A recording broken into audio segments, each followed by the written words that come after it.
Throughout my teenage years, I restarted my social life 4 times, and 3 of those times I fell into ruts. If you're not sure what a rut is like a period of time where you don't even recognize yourself, man. It's when you spend the whole day on the couch watching TV or scrolling, doom scrolling. And at the end of the day, when you go to bed, like you're not even tired at all, and you ask yourself, what did I actually do today? It makes you feel really bad about yourself. On the fourth time, I realized something. I realized the cause for all of these ruts. The cause was I had absolutely nothing to do. I had nothing to do. I had no idea. I was so lonely. I didn't have any routine. I had no gang to hang around with. I had no motivation because I was so lonely. And there was like no one around me to get like the validation from. Because the truth is, a large reason or a big reason why we do things is to get the validation from other people. No one wants to admit that though. So I spent my days locked in on YouTube and on Netflix. So now I've just moved back to my hometown again. And in this video, I want to teach you the things that I did to make 8 friends in 2 days. So if you're new here, my name is Ollie, and I used to go from an introverted, anxious, and lonely introvert to a true, happy extrovert who has finally got things to do in life and is able to strike up conversations with basically anyone that I talk to or anyone that crosses my path. Right. In this video, we're going to cover 3 things. We're going to cover the mindset, the physical, and the mental. Let's go. So, the mindset. A key mindset I want you to adopt is start small. Maybe you were a gamer growing up. Maybe you are still a gamer. Start small is a mindset you have to adopt because you need to realize that you are at level 1 right now. You have like 0 XP. So why is it that you beat yourself up and say, oh, I haven't spoken to anyone today, when you've spoken to your teacher, when you've spoken to the cashier, when you held the door open for someone? You need to realize that that is still a W. That is still like us gaining XP in like the social game of life, in the life game of socializing, maybe. And if you're not doing that, then there you go. There's your sign. Compliment the teacher's outfit. Speak to the cashier on the next shop that you go to. Ask a stranger when the shop closes. Maybe even compliment a stranger. Those are still like mini wins that we have throughout the day, which increase like our social momentum that we have. And when you're socializing, observe. You can learn to shift the focus from yourself to the other person, like the person that you're speaking with. You can focus on what they're saying, how they feel, maybe like a small mannerism that they have, like a tick or something that's interesting about them. When you're socializing with other people, you can do like a mini case study without being like a creep. Brother, real quick, in the top link in the description, you can find my program, which is called Solo to Social.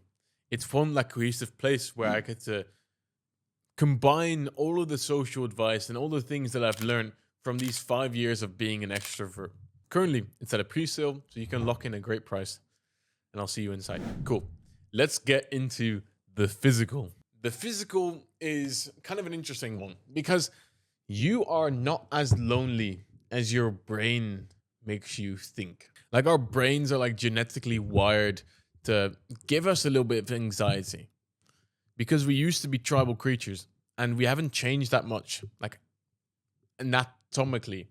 Our amygdala, which is a part of our brain that is responsible for 90% of like emotions, is still the same as it was like 50,000 years ago when we lived in caves and we had tribes. Imagine like a tribe. You had a role in your tribe. One person was the cook, one person was the hunter, one person was like the guard, and couple people took care of like the children and whatever. But imagine if you weren't valuable in your tribe. Imagine if you sucked at everything, right? You broke things, you were noisy when we're hunting, and you were just a genuine clumsy person. What would happen? You would get kicked out of the tribe. You'd be alone. You know, you'd have to survive by yourself. And naturally, all the tribe members would have this fear of being kicked out of the tribe. And the truth is, we humans still have that, except we have that with like social circles. We have this fear of being thrown out of the social circle, or this fear of being disliked. So how does this relate to you're not as lonely as you think? Well, you have full responsibility of the magnitude of how lonely you feel. It's easy for us to blame it on circumstances. Oh, I've just moved. Oh, there's no one around me. Oh, it's more difficult to go outside. Oh, it's colder outside, so I have to wear more clothing. You will feel significantly less lonely if you can learn to put yourself on the map. Because you're experiencing nothing. You've got no new hobbies. You've got no routine. The only thing that's defining your personality is your TikTok feed. You're insecure and you want to make new friends, but our brains are sabotaging us, constantly pumping out like mental noise, which is preventing us from taking action. And that's why the tribe analogy comes in. Like, we're scared and we're naturally scared. But if you can learn to realize that and get out there in the field and get out of the house doing something that defines you, you're bound to meet people along the way. Here's an example. I am a drummer, right? I've been playing drums for 10 years now. And I signed up for like a drumming school. So on my first day on this drumming school, I saw 3-4 fellow drummers. One of them was around my age and 2 of them were like younger. Very cool. Did I only speak to the person my age? No. I spoke to all 3 of them.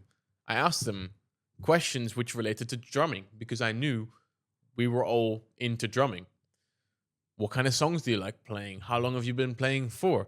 What's your favorite kind of rhythm? But I also go to the gym. I have a few gym bros that I meet. And I just signed up for a new gym. And today, I have it in a note actually. Today, I spoke to four people. One of them from Chile. One of them was like a gym veteran who's from Amsterdam who can, like, he had 250 kg dumbbells and he was doing like bench press with that, which I found very, very impressive. So if you get out there and have a new hobby, doing something that actually gives you a personality, what do? How do you turn those people into friends? Well, that's a very interesting one. There's something you can do when you have people, when you're like surrounded with people, like with new people, hopefully some who you like relate with, who you have the same hobby with. You can be something called an initiator. An initiator is someone who starts something, who can start a hangout. Naturally, everyone is afraid to initiate something. And you'll realize this, maybe in a group chat or something. No one really wants to make any plans. And girls especially, they're horrible at this. Oh, what do you want to do today? Oh, whatever you want to do. But if you can be the person who can create events and can invite other people to tag along. For example, with the drumming, I can rent out a studio and I can invite some drumming people over and to play a song or allow everyone to play their favorite song for like an hour or something. Or to the gym bros, I can say, hey, I'm working out on this day. Why don't we all get a protein shake before or after and then work out together? And then boom, you're making new memories with new people and you're experiencing new things. Or maybe you're at school. Maybe you've just moved to a different school. At school, you can do the exact same thing. You can go, hey, I'm doing this homework that we have later at my house. Want to come with? I'm going to go do this afterwards. That's more fun. Why don't you join? For example, you're going to go play football outside after you've done the homework.